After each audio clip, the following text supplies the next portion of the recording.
Ladies and gentlemen, this is the Lamborghini Manifesto, a vehicle that doesn't so much exist as it declares.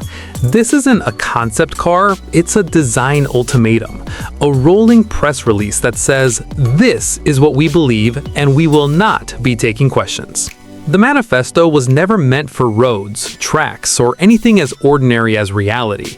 It was designed to sit under bright lights and silently judge everything else in the room. Where most concept cars try to hint at the future, Lamborghini simply kicked the door open and yelled, "This!"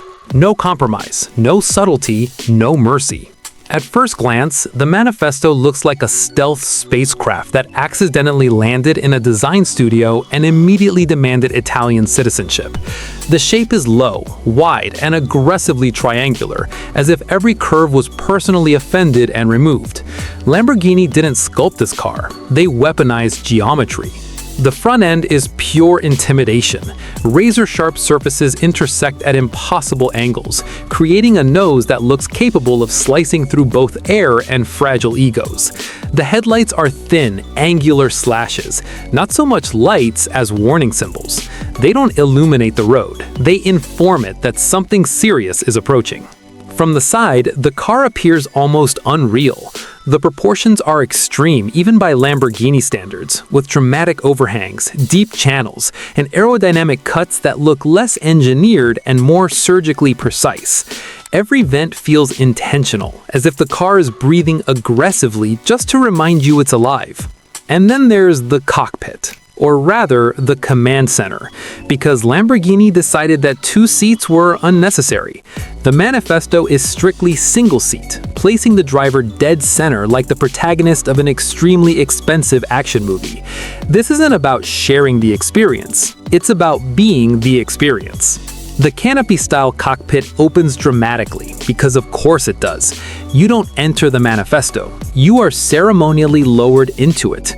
Once inside, the steering interface looks less like a wheel and more like a control module stolen from a classified aerospace project. Buttons everywhere, displays layered strategically, zero tolerance for distraction. Behind the driver sits what Lamborghini insists is the future of performance, a hybrid powertrain combining raw internal combustion fury with electric assistance, not because it's sensible, but because it allows the car to be even more ridiculous, more powerful, and more unapologetic. The combustion engine provides the emotion, the electric motors provide the violence. This isn't about efficiency, it's about immediacy, about instant torque paired with the kind of engine note that makes purists emotional and environmentalists nervous. Lamborghini didn't electrify the manifesto to calm it down. They did it to make sure it hits harder, faster, and louder. Aerodynamically, the manifesto is a masterpiece of excess. Massive channels funnel air with surgical intent, feeding wings, diffusers, and surfaces that look like they exist solely to bend physics into submission. This car doesn't reduce drag, it converts speed into grip with terrifying enthusiasm.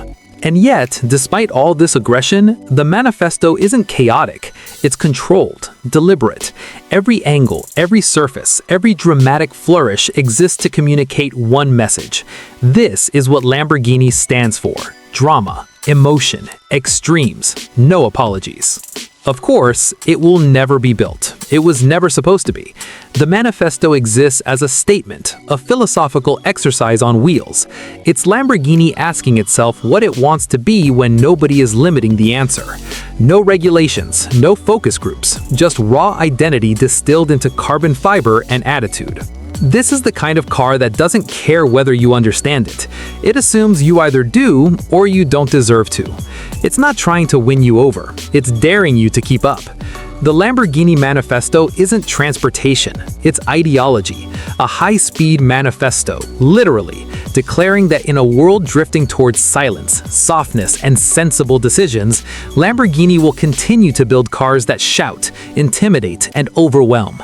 It doesn't promise practicality. It doesn't offer comfort. It doesn't pretend to be reasonable. And that's exactly the point. Because some brands follow trends, others set them on fire.